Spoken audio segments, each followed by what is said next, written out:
Good. तो देखिए आज हम एक्टिव वॉइस से पैसिव वॉइस कैसे बनाते हैं, ये मात्र आप 2 सेकंड में सीख जाओगे, मैं सिखा के छोड़ूंगा आपको। और ये जो सारणी आप देख रहे हो ना आपके सामने, ये मात्र 5 सेकंड में आप सीख जाओगे। फिर आपको किसी प्रकार की दिक्कत नहीं रहेगी, चाहे किसी भी टेंस का आपको एक्टिव वॉइस दो, आप तुरंत देखते ही पैसिव वॉइस बना दोगे। और इसके साथ मैंने अंत में कुछ प्रैक्टिस वाले क्वेश्चन लिए हैं जो एग्जाम में पूछे गए हैं, तो आप उन्हें भी जरूर देखें। अब इस टेबल पर हम थोड़ी देर में डिस्कस करेंगे अभी, उससे पहले एक दो बातें आप ध्यान रखें। देखिए ये टॉपिक आप पूरा देख रहे हैं तो गारंटी है कि पूरे नंबर तो आपको मिलने ही हैं। और इस टॉपिक पर मैंने एक फुल वीडियो बनाया हुआ है 1 घंटे का, यदि आपने नहीं देखा है तो देख लीजिए। आपके डिस्प्ले पे ऊपर भी जो है वहां शो हो रहा है, आप वहां क्लिक करके भी देख सकते हैं। तो देखिए वॉइस क्या होता है, वॉइस क्या है, एक वर्ब का फॉर्म है, यानी क्रिया का रूप है, जिसके दो प्रकार होते हैं, एक तो एक्टिव वॉइस, दूसरा होता है पैसिव वॉइस। एक्टिव का मतलब होता है जब हमारा सब्जेक्ट जो है किसी कार्य को करे, यानी एक्टिव हो। और पैसिव का मतलब क्या होता है, पैसिव में क्या होता है, जब सब्जेक्ट हमारा कैसा हो, एक्टिव नहीं हो, यानी जबकि सब्जेक्ट के ऊपर ही कार्य किया गया हो। बात क्लियर हो गई। अब हम पैसिव वॉइस क्यों बनाते हैं, जब देखिए किसी सेंटेंस में किसी ऑब्जेक्ट को हमें महत्व देना हो, क्लियर है, या फिर सब्जेक्ट नहीं दिया गया हो, या ये बताने की जरूरत नहीं कि कार्य किसने किया है, इस सेंस में हम पैसिव वॉइस का यूज करते हैं। अब आप एक्टिव वॉइस की संरचना देख लें। देखिए किसी भी सेंटेंस में सब्जेक्ट, वर्ब और ऑब्जेक्ट, यही तो खेल होता है। ठीक है, अब आप इसको पैसिव वॉइस कैसे बनाओगे, यहाँ जो ऑब्जेक्ट आता है इसको तो आप सब्जेक्ट बना दोगे, और ये जो आपका सेंटेंस दिया है इसके टेंस के अकॉर्डिंग और इस सब्जेक्ट के अनुसार आप यहाँ हेल्पिंग वर्ब का चूज करोगे। और ध्यान रखिएगा पैसिव वॉइस में टेंस में वर्ब की थर्ड फॉर्म का यूज किया जाता है, तो यहाँ जो वर्ब आएगी उसकी आपको थर्ड फॉर्म लगानी है। इसके बाद यहाँ जो सब्जेक्ट है इसको आप यहाँ ऑब्जेक्ट बना दोगे और उससे पहले बाई का यूज करोगे। अब एक सिंपल एग्जांपल ले लो, आई बॉट ए पेन, मैंने एक पेन खरीदा या मैंने एक कलम खरीदी।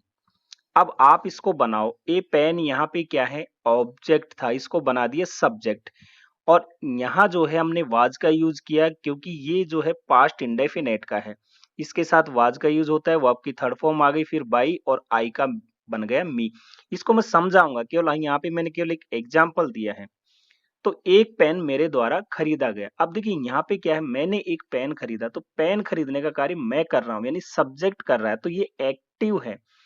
और यहाँ पे जो है ना, एक पेन को ज्यादा इंपॉर्टेंस दिया है, यानी ऑब्जेक्ट को ज्यादा महत्व दिया गया है, इसलिए एक पेन खरीदा गया मेरे द्वारा, या एक पेन मेरे द्वारा खरीदा गया।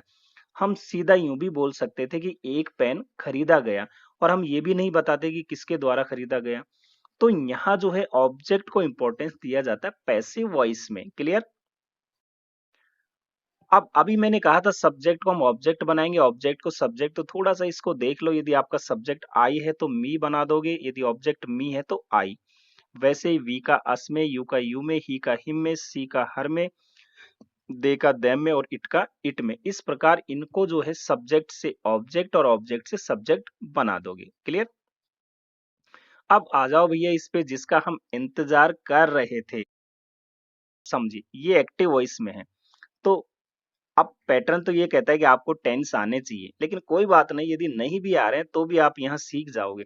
देखिए एक्टिव वॉइस में प्रेजेंट इंडेफिनिट में क्या होता है, हम वर्ब की फर्स्ट फॉर्म यूज करते हैं V5। V5 का मतलब है कि हम वर्ब के साथ एस या ईएस लगाते हैं जब हमारा सब्जेक्ट कैसा हो, सिंगुलर हो। और यदि नेगेटिव है तो आप डू डज का यूज करके नॉट लगाते हैं, फिर वर्ब की फर्स्ट फॉर्म। तो प्रेजेंट इंडेफिनेट में आपको क्या करना है, जब प्रेजेंट इंडेफिनेट का एक्टिव वॉइस दो तो पैसिव वॉइस बनाते समय इसके सब्जेक्ट के अनुसार आप इज एम आर का यूज करें। और ध्यान रखें पैसिव वॉइस में वर्ब की थर्ड फॉर्म तो सभी के साथ आनी है। यदि प्रेजेंट कंटिन्यूअस का है तो ये जानते हो आप, ये स्ट्रक्चर होती है, इज एम आर के साथ वर्ब की फर्स्ट फॉर्म में आईएनजी लगता है। तो यहाँ क्या करना है, इज एम आर तो आएगा ही, आपको केवल बीइंग जोड़ना है और फिर ये वर्ब की थर्ड फॉर्म लगानी है। प्रेजेंट परफेक्ट में क्या करना है, हैज हैव आपको दिया होता है और वर्ब की थर्ड फॉर्म होती है, तो यहाँ केवल आपको बीइंग जोड़ना है और बाकी तो वैसे ही रहेगा। पास्ट इंडेफिनेट में वर्ब की सेकंड फॉर्म आती है, और यदि नेगेटिव है तो डिड के साथ फर्स्ट फॉर्म आती है। ठीक है, इसका पैसिव वॉइस बनाओगे तो वाज वर लगाओ और फिर वर्ब की थर्ड फॉर्म लगा दो। पास्ट कंटिन्यूअस में क्या होता है, वाज वर दिया होता है और वर्ब की फर्स्ट फॉर्म के साथ आईएनजी होता है। तो पैसिव वॉइस में क्या करोगे, वाज वर तो होगा ही आपका और उसके साथ बीइंग लगा दोगे। पास्ट परफेक्ट में क्या होगा, हेड के साथ वर्ब की थर्ड फॉर्म दी हुई होती है। तो यहाँ क्या करोगे, केवल आपको हेड के साथ बीन लगा देना है, वर्ब की थर्ड फॉर्म हो जाएगी। फ्यूचर इंडेफिनेट में सेल या विल और इसके साथ वर्ब की फर्स्ट फॉर्म होती है। तो आजकल मॉडर्न इंग्लिश में हम विल का ही यूज ज्यादा करते हैं। कोई बात नहीं, आप दोनों में से किसी का यूज करो। आई और वी के साथ हम सामान्यतः सेल का यूज करते हैं। तो यहाँ पे इस हेल्पिंग वर्ब के साथ आप बी लगा दो और वर्ब की थर्ड फॉर्म आपका बन गया पैसिव वॉइस। फ्यूचर परफेक्ट में सेल हैव या विल हैव का यूज करते हैं, वर्ब की थर्ड फॉर्म आती है टेंस में। तो इनके साथ आपको बीन लगा देना है, वर्ब की थर्ड फॉर्म जोड़ देनी है। अब देखिए कॉन्सेप्ट कितना सिंपल हो गया ये। अब आपको यदि किसी भी टेंस का एक्टिव वॉइस दे दिया जाए तो आप पैसिव वॉइस बना सकते हो ना। अब ट्रिक क्या है ये समझिए आप, देखिए बहुत सिंपल कॉन्सेप्ट है। ट्रिक क्या है, जहां भी कंटिन्यूअस टेंस है तो आपको पता है कि टेंस में वर्ब की फर्स्ट फॉर्म के साथ आईएनजी आती है। तो वहां भैया आप हेल्पिंग वर्ब लगा के बीइंग जोड़ देना है।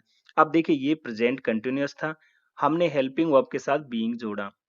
ये हमारा पास्ट कंटिन्यूअस था, हेल्पिंग वर्ब के साथ बीइंग जोड़ दिया।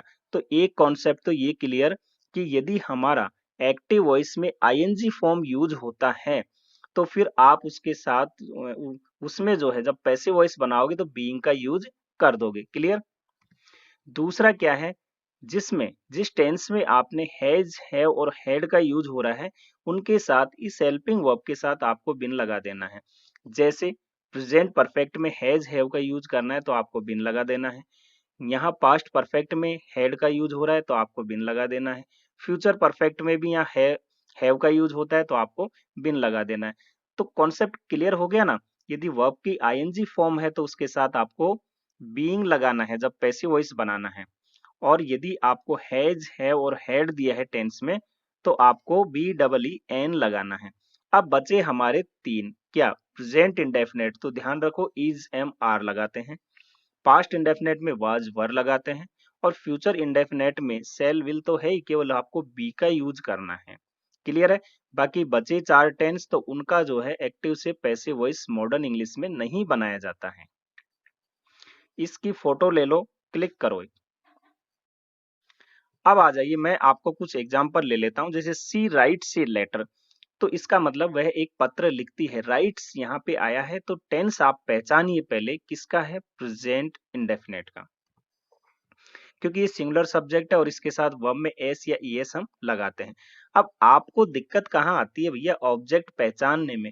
तो देखिए एक सिंपल सा तरीका है, क्या आप वर्ब से क्या लगाकर क्वेश्चन पूछ लो या किसे लगाकर, यानी कि या तो व्हाट या फिर whom, इससे आप क्वेश्चन करो आपको ऑब्जेक्ट मिल जाएगा। और वैसे सामान्यतः हम देखें तो वर्ब के बाद ही ऑब्जेक्ट आता है। क्लियर है। तो ये हमारा जो है सब्जेक्ट हुआ सी, कार्य क्या हो रहा है, लिखने का, वर्ब हो गई, और ये हमारा ऑब्जेक्ट। अब आप प्रश्न करो सी राइट्स ए लेटर, यानी वह क्या लिखती है, आपने क्या बनाकर क्वेश्चन किया वर्ब के साथ, तो ए लेटर आपको मिल जाएगा इसका आंसर। तो ये जो आंसर है यही आपका क्या है, ऑब्जेक्ट है। अब आप क्या करोगे, इस ऑब्जेक्ट को तो बना दो सब्जेक्ट, और प्रेजेंट इंडेफिनेट का मैंने कहा इज एम आर का यूज करना है। ये सिंगुलर है तो इज लगा दो। वर्ब की थर्ड फॉर्म राइट की थर्ड फॉर्म होती है रिटर्न। इसके बाद सी यहाँ सब्जेक्ट है तो ऑब्जेक्ट में हर में बदल जाएगा, इसके पहले बाई का यूज करो। बताइए सिंपल है कि नहीं। तो ये सब्जेक्ट हो गया, ये आपकी वर्ब हो गई और ये ऑब्जेक्ट हो गया। अब इसको आप बोल सकते हो एक पत्र उसके द्वारा लिखा जाता है या एक पत्र लिखा जाता है उसके द्वारा। तो यहाँ तो वह यानी सी जो सब्जेक्ट था वो कार्य कर रहा था लिखने का। अब यहाँ क्या है, एक पत्र को इंपॉर्टेंस ज्यादा दिया है इसलिए यहाँ जो है ऑब्जेक्ट को लिया गया है पहले। क्लियर है ना, बात समझ में आ गई। Next, she singing a song, बनाइए जल्दी से, किस टेंस का है, हाँ बताओ। She singing a song, present continuous का, वेरी गुड, बहुत अच्छे। इसका मतलब क्या होगा, वह एक गाना गा रही है। तो वह क्या गा रही है, ए सॉन्ग, एक गाना, ये ऑब्जेक्ट हो गया। ए सॉन्ग ऑब्जेक्ट, और प्रेजेंट कंटिन्यूअस का है तो इज एम आर के साथ बीइंग का यूज होगा, क्योंकि कंटिन्यूअस है, आईएनजी आ गया ना यहाँ, इसलिए मैंने कहा जहां आईएनजी आ जाए तो उसमें आपको बीइंग लगाना है। तो ये आपका ए सॉन्ग के साथ इज लगाओगे, फिर बीइंग, वर्ब की थर्ड फॉर्म सिंग, गाना, इसकी थर्ड फॉर्म होती है संग, बाई, सी का हो जाएगा हर। तो एक गाना उसके द्वारा गाया जा रहा है, बन गया भैया passive voice. I have bought A car, मैंने एक कार खरीदी है, तो हैव के साथ थर्ड फॉर्म है, मतलब कि प्रेजेंट परफेक्ट का है। तो क्या करना होगा, हैव आया है ना, तो आप क्या करोगे, इसमें बीन हो जाएगा, बी डबल ई एन, बनाओ। ऑब्जेक्ट हो गया, उसने क्या खरीदी, ए कार, ए आपका ऑब्जेक्ट हो गया, सिंगुलर है, हैज का यूज होगा, फिर आप बीन लगा दो, और वर्ब की थर्ड फॉर्म तो इसमें आती है परफेक्ट में, तो बाई और आई का हो जाएगा मी। क्लियर। तो एक कार मेरे द्वारा खरीदी गई है। Next, Ravi stall my pen, मतलब रवि ने मेरा पेन चुराया। तो देखिए यहाँ पे कोई हेल्पिंग वर्ब नहीं है, तो हेल्पिंग वर्ब नहीं है तो ये वर्ब की सेकंड फॉर्म हुई स्टॉल, स्टील का सेकंड फॉर्म स्टॉल, यानी कोई चीज चुराना। तो किसका है भैया, पास्ट इंडेफिनेट का है। याद करो टेबल, पास्ट इंडेफिनेट में वाज वर्ब का यूज करना है, उसके साथ वर्ब की थर्ड फॉर्म। तो उसने क्या चुराया, माई पेन, ये तो हो गया ऑब्जेक्ट, माई पेन ऑब्जेक्ट हो गया, सिंगुलर है, आप वाज का यूज करोगे। वर्ब की थर्ड फॉर्म स्टोल की हो जाएगी स्टोलन, बाई, किसके द्वारा, रवि। तो मेरा पेन रवि द्वारा चुराया गया। The boys were playing cricket, लड़के क्रिकेट खेल रहे थे, किसका है, पास्ट कंटिन्यूअस का है, क्या खेल रहे थे, क्रिकेट, ऑब्जेक्ट हो गया, वर्ब के बाद ही आ गया। तो क्रिकेट किसका है, पास्ट कंटिन्यूअस का, तो क्या करोगे, वाज वर्ब के साथ बीइंग का यूज करोगे, ठीक है ना। तो यहाँ पे क्रिकेट के साथ वाज आएगा, फिर बीइंग, वर्ब क्या है, प्ले, खेलना, थर्ड फॉर्म प्लेड बाई, किसके द्वारा, द बॉयज लिख दोगे, द बॉयज। तो क्रिकेट लड़कों द्वारा खेला जा रहा था। She had written a letter, वह एक पत्र लिख चुकी थी। She had written a letter, वह एक पत्र लिख चुकी थी, बनाओ क्या लिख चुकी थी, ए लेटर, ऑब्जेक्ट हो गया लेटर, इसके साथ हेड का यूज, और हेड आ गया, वर्ब की थर्ड फॉर्म लगा दो बीन, ठीक है। इसके बाद वर्ब की थर्ड फॉर्म इसमें वैसे भी है, तो रिटन बाई, सी का हो जाएगा हर। तो एक पत्र उसके द्वारा लिखा जा चुका था। नेक्स्ट आ जाओ, आई शैल प्ले फुटबॉल, मैं फुटबॉल खेलूंगा, किस टेंस का है, फ्यूचर इंडेफिनेट का है, शैल विल के साथ वर्ब की फर्स्ट फॉर्म आई है, क्या करोगे, केवल बी लगाना है आपको। तो क्या खेलूंगा, फुटबॉल, फुटबॉल आपका ऑब्जेक्ट हो गया, इसके साथ विल का यूज करो, फिर बी लगा दो, वर्ब की थर्ड फॉर्म हो गया प्लेड बाई, आई का हो जाएगा मी। तो फुटबॉल मेरे द्वारा खेला जाएगा। He will have completed this project by next month, किस टेंस का है, फ्यूचर परफेक्ट का, क्योंकि विल हैव शैल हैव का यूज होता है वर्ब की थर्ड फॉर्म किसमें, फ्यूचर परफेक्ट में।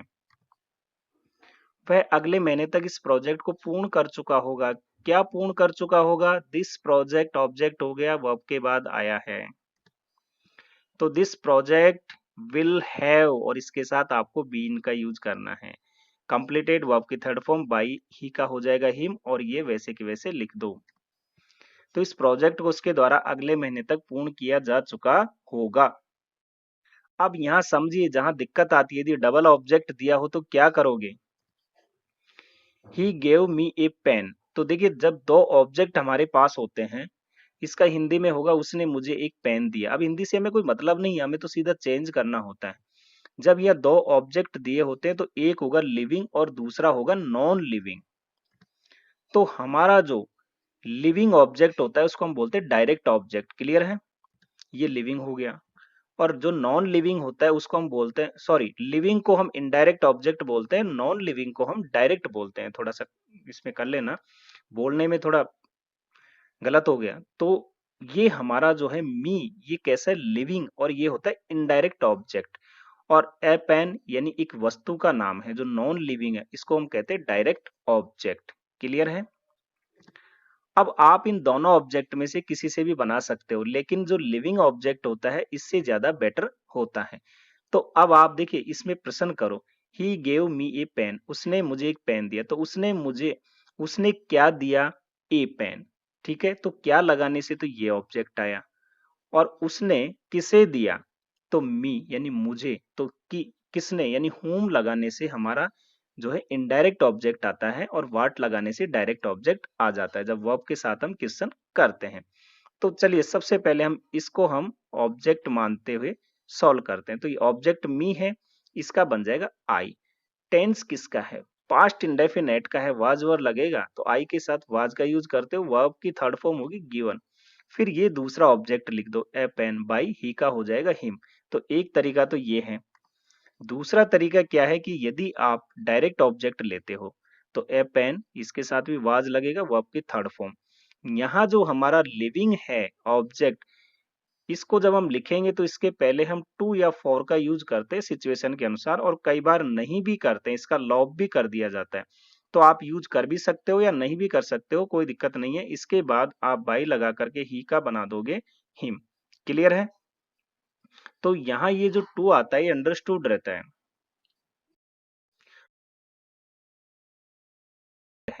प्रिपेयर्ड यानी वर्ब की सेकंड फॉर्म है, तो ये टेंस हुआ हमारा, क्योंकि इसके साथ और कोई हेल्पिंग वर्ब तो है नहीं।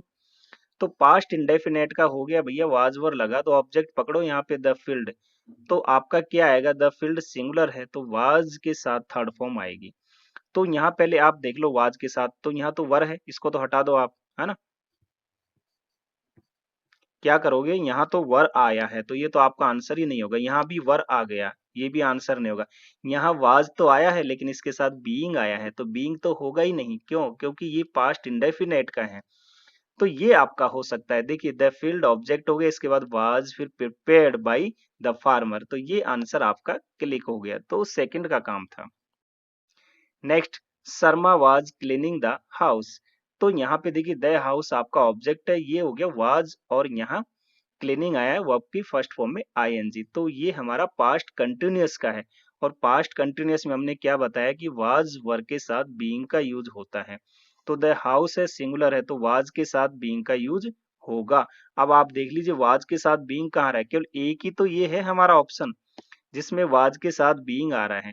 तो आपको कुछ करना ही नहीं, डायरेक्ट आंसर मिल गया। द हाउस आपका ऑब्जेक्ट था, सब्जेक्ट बना दिया इसके साथ वाज, फिर बीइंग, और ये क्लीन का हो जाएगा clean, third form by Sharma. Answer हो गया, ये लो देखते ही। Next, I bought a new shirt last week.